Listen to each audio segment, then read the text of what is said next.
la crise séparatiste de 97 en juin a été un moment déclencheur, puisque beaucoup de questions se sont posées à moi et à tout le monde d'ailleurs sur comment une population, un peuple peut subitement euh, développer un discours contraire à son histoire, mettant en cause son identité, un discours de division du pays et de négation, de déni de la réalité, mais aussi pour comprendre comment l'adversité est capable de briser l'unité d'un pays sur la base d'un discours, d'un récit complètement déconnecté de ce que nous vivons dans notre situation archipélique. Voilà ce qui m'a permis donc de me lancer dedans. Et dans ce travail de réflexion, euh, j'ai compris deux choses essentielles. C'est que le séparatisme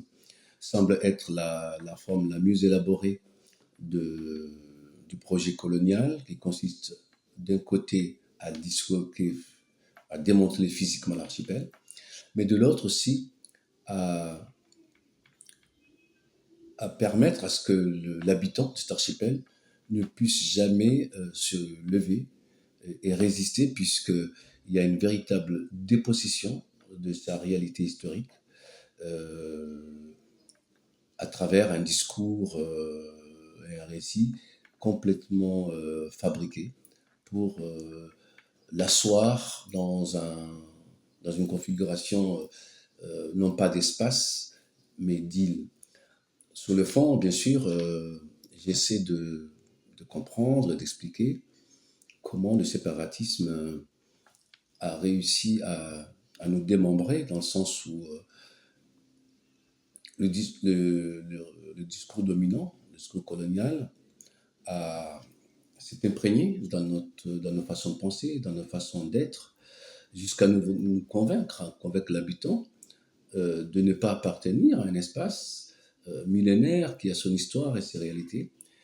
et de se laisser enfermer, assigner dans des logiques insulaires qui ne font que disloquer à la fois notre unité, mais notre réalité. Et c'est une tragédie, en fait, ce qui se passe dans cet archipel, puisque le colon œuvre